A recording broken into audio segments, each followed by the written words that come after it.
CNBC Awaaz and India Bonds presents Bond Street. नमस्कार, स्वागत है आपका। आप देख रहे हैं बॉन्ड स्ट्रीट और बॉन्ड स्ट्रीट सीरीज में हमारे पहले गेस्ट बहुत ही खास हैं, Ashish Chauhan, MD and CEO NSE।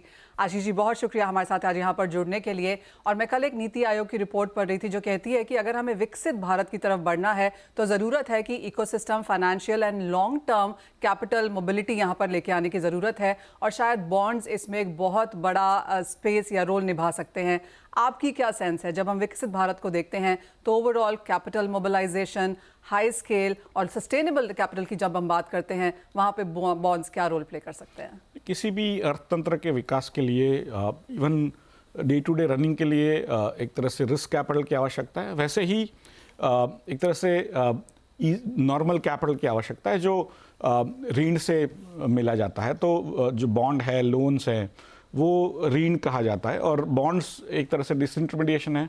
जो बैंक से लोन मिलता है वो इंटरमीडिएशन है, जो व्यक्तियों से लोन लेती है डिपॉजिट के रूप में और बाद में दूसरों को लोन देती है, जबकि बॉन्ड के द्वारा डायरेक्टली कंपनियां पब्लिक से लोन लेती है। तो मेरे हिसाब से जो कोई भी समाज जब ग्रो होता है, कोई भी इकोनॉमी ग्रो होती है, तो उसमें इक्विटी की आवश्यकता है, बॉन्ड्स की आवश्यकता है और इन बिटवीन कई इंस्ट्रूमेंट, जैसे आजकल रीट्स, इनविट्स, वैसे कई चीज़ें नई भी आई है। इवन कन्वर्टेबल बॉन्ड्स वगैरह का भी आवश्यकता होता है। और उसमें एक तरह से इंडिया में हमने पिछले 10-12 सालों से देखा है कि बॉन्ड्स धीरे धीरे करके अपना इवन लोन्स, उसका जो महत्व है कम हो गया है कोई भी कारण से। उसके कई रीजंस हो सकते हैं, लेकिन अब सरकार भी जागृत हो गई है। नीति आयोग का ये रिपोर्ट भी आया है। मुझे लग रहा है ये जो आने वाला बजट है उसमें भी अच्छी घोषणा हो सकती है। लेकिन बेसिकली जैसे कौन लॉन्ग टर्म डेट में या ऋण में निवेश कर सकता है, तो बैंकों का एक इशू रहता है कि उनका जो कैपिटल है वो शॉर्ट टर्म है। वो जो डिपॉजिट्स या कासा जिसको कहते हैं, उससे उनका मन नहीं आता है, तो they can't invest long term. But insurance companies है, सबसे ज़्यादा लॉन्ग टर्म निवेश कर सकते हैं। बाकी जो दूसरे निवेशक हैं वो भी कर सकते हैं। लेकिन आज वो हकीकत माने कहीं ना कहीं एक तरह से दुविधा है सबके मन में कि लॉन्ग टर्म डेट कैसे दे। सरकार खुद ही लॉन्ग टर्म डेट नहीं दे इशू कर रही थी खुद के लिए, और सरकार का जो टोटल बोरोइंग था, बिकॉज नॉर्मली क्या होता है कि जो ऋण का मार्केट होता है उसमें सबसे ज़्यादा बोरोवर सरकार होती है, सबसे बड़ी बोरोवर। भारत में अभी धीरे धीरे पिछले 10-12 सालों में मोदी जी की सरकार में ऋण as a percentage of GDP, debt as a percent of GDP actually come down. तो इसलिए जो ऋण का ओवरऑल परसेंटेज भी कम हुआ है। Corporate debt has also come down. तो मेरा ऐसा है कि करीब बैंक का जो लोन गिने हम, तो as outstanding bank loans to corporates is around 27.5% of GDP। Outstanding bonds to the corporates is around 16.5% of GDP। जो जितनी बैंक लोनें इंडस्ट्रियल सेक्टर को या सर्विस सेक्टर को दी है बैंकों ने, उसका करीब 60% हमने भी दिया है बॉन्ड्स से। लेकिन total amounts are too small. We are the least leveraged large economy in the world. I mean आप देखिए, debt to GDP ratio in China is almost 4:1। America में उससे भी ज़्यादा है। हमारा करीब 0.5:0.6:1 है। तो जो देश तेज गति से बढ़ता है उसको ऋण की बहुत आवश्यकता होती है। आपको रोड्स बनाने हैं, पोर्ट्स बनाने हैं, सभी में ऋण की आवश्यकता है। समहाउ हमने वो उसका इस्तेमाल अच्छे से नहीं किया है, एक्सप्लोर नहीं हुआ है। और कॉर्पोरेट्स भी हमारे जो है वो इक्विटी की तरफ ज़्यादा झुका हुआ है पिछले 10-12 सालों में। हमें थोड़ा बॉन्ड्स में ध्यान देना पड़ेगा। एब्सोल्युटली। और जैसे आपने कहा कि इंटरनेशनल जो हमारी रेलेवेंस है या जिस तरह से हम वहाँ पे नंबर्स देखते हैं, हम काफ़ी कमज़ोर हैं।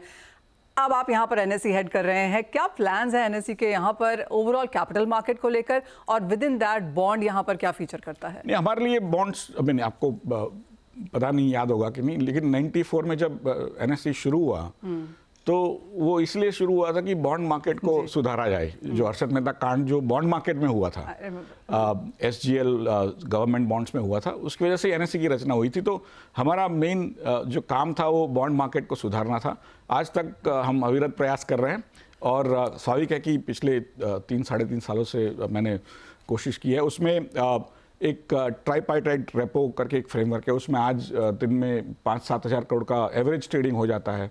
OBBB नाम की एक व्यवस्था शुरू की है जो ऑनलाइन बॉन्ड प्लेटफॉर्म, जिसमें अभी करीब 29 अलग अलग प्लेटफॉर्म्स हमारे से जुड़े हुए हैं, तो आप जब भी वो प्लेटफॉर्म से बॉन्ड्स खरीदते या बेचते हैं तो उनका जो सेटलमेंट है वो एक्सचेंज के क्लियरिंग हाउस से द्वारा होता है। आपके अकाउंट में डायरेक्टली, आपके डीमैट अकाउंट में डायरेक्टली वो जो बॉन्ड्स आ जाते हैं। तो हमने कई ऐसे बदलाव किए जिससे आज पिछले 3 सालों में जो हर बॉन्ड जो इशू है उसका साल में 100 से कम ट्रांजैक्शंस होते हैं एक एक बॉन्ड के। आज 1066 है 2025 के कैलेंडर साल में, तो 10 गुना सॉर्ट ऑफ ट्रांजैक्शंस बढ़ा है। लेकिन टोटल नंबर ऑफ ट्रांजैक्शंस आप 2025 में गिनोगे 8-9 महीने में, तो हमने 10 लाख ट्रांजैक्शंस किया है, जबकि भारत एक दिन में करीब 30-40 करोड़ ट्रांजैक्शन इक्विटी में कर लेता है। तो स्वाभाविक है कि हमने एक शुरुआत की है, छोटी है, लेकिन इस मार्केट का जो इंपॉर्टेंस है, करीब इक्विटी मार्केट है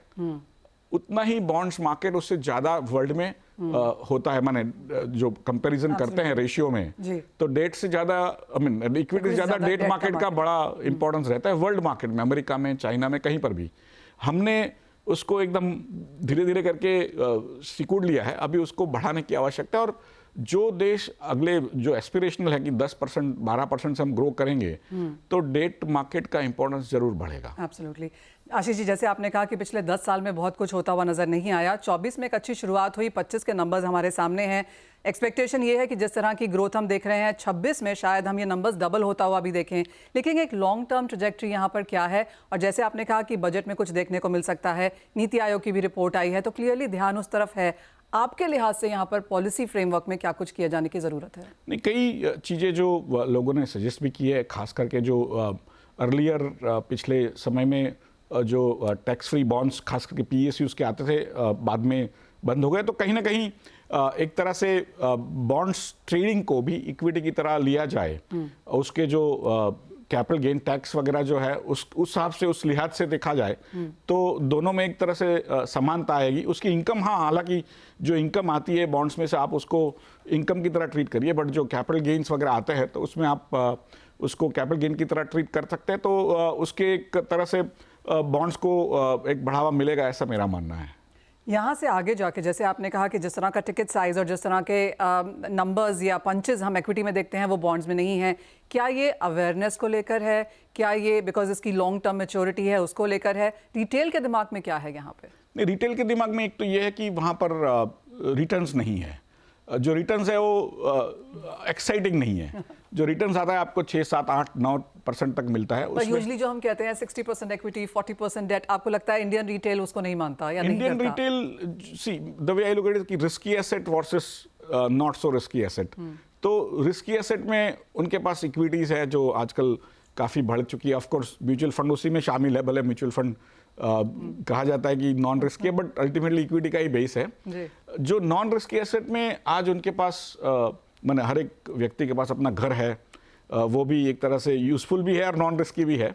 और that is where basically of course jewellery, आजकल गोल्ड सिल्वर का भी बोलबाला है, आप तो वो काम बहुत अच्छे से करती है। तो एक तरह से बॉन्ड या ऋण का जो मार्केट है थोड़ा सिकुड़ सा गया है, लेकिन आवश्यकता बहुत है, खास करके एक विकासशील देश के लिए। और मुझे लग रहा है कि जैसे जैसे हमारे इंटरेस्ट रेट्स कम होंगे, आज हो भी रहे वर्ल्ड में, वहाँ पर आपको नए इंस्ट्रूमेंट्स, लिवरेज इंस्ट्रूमेंट्स, अलग अलग तरीके के फ्रेमवर्क्स की जरूरत पड़ेगी जहाँ पर ज़्यादा से ज़्यादा लोग निवेश कर पाएगा। दूसरा एक इशू ये भी है कि बॉन्ड में आप जब निवेश करते हैं, इवन बैंक्स करती हैं उनके SLR वगैरह के लिए, या तो इंश्योरेंस कंपनी करती है, तो वो लोग होल्ड टू मैच्योरिटी करते हैं, तो इसलिए ट्रेडिंग बहुत कम होता है। आपके पास आज भी NSE पे 500 बिलियन सेकेंडरी मार्केट भी स्ट्रांगली डेवलप करने की जरूरत है। 500 बिलियन डॉलर से अधिक का मार्केट, आई मीन बॉन्ड्स, हम हर लास्ट ईयर हमने 250 बिलियन डॉलर्स का तो ऋण लोगों के लिए जुटाया है। लेकिन ऋण ऐसी बात है कि वो धीरे धीरे रिटायर भी होता है, जो इक्विटी नहीं होती है। बट हर साल हम 250 बिलियन डॉलर का ऋण CP mean commercial paper, deposits और डिबेंचर्स, रीट्स, इन्वेस्ट के द्वारा करते हैं, लेकिन वो रिटायर होते रहता है इसलिए। बट 500 बिलियन डॉलर कम नहीं है, उसके बावजूद जो ट्रेडिंग वॉल्यूम है बहुत कम है, क्योंकि लोग होल्ड टू मैच्योरिटी करते हैं। उसको कैसे बढ़ाया जाए, तो इसके लिए भी हमने corporate bond index futures, index options की बात करी है। Even government bond index futures index options का भी हमने प्रपोजल सेबी के ऊपर सभी के साथ रखा हुआ है। तो मुझे लग रहा है कि कहीं ना कहीं ये सब में 2026 में एक तरह से कुछ अच्छा एक झुकाव आता है तो हम आगे बढ़ पाएंगे उसमें। आशीष जी, एक फाइनल सवाल आपसे, सवाल भी नहीं है, क्या एडवाइस देंगे आप रिटेल को, कैसे पोर्टफोलियो होना चाहिए और डेट की जगह उसमें क्या होनी चाहिए? एक तरह से जैसे इक्विटी है वैसे ही डेट है और लिक्विडिटी बहुत अधिक है उसमें, कोई एसेट्स के सामने। तो आपको जब पैसे जब चाहिए होते हैं तो आपको वहाँ से तुरंत मिल सकता है और एक कंसिस्टेंट रिटर्न्स आपको बॉन्ड के माध्यम से मिलता है। जो इक्विटीज़ आपको पता है ऊपर भी जाते हैं नीचे भी जाते हैं, जबकि बॉन्ड्स में आपको वो रिटर्न्स मिलते रहते हैं। तो मुझे लग रहा है कि आप उस पर भी रिटेल निवेशक को अपने जब पोर्टफोलियो बनाते हैं, जिसको बैलेंस पोर्टफोलियो कहते हैं, उसमें ऋण को भी एक जगह देनी चाहिए। राइट। आशीष जी, बहुत शुक्रिया हमारे साथ आज यहाँ पर स्टूडियो में जुड़ने के लिए, बॉन्ड्स पे बात करने के लिए, आगे क्या एक्सपेक्टेड है वो करने के लिए और ऑफ कोर्स हमारे दर्शकों को एडवाइस भी करने के लिए। CNBC Awaaz and India Bonds presents Bond Street.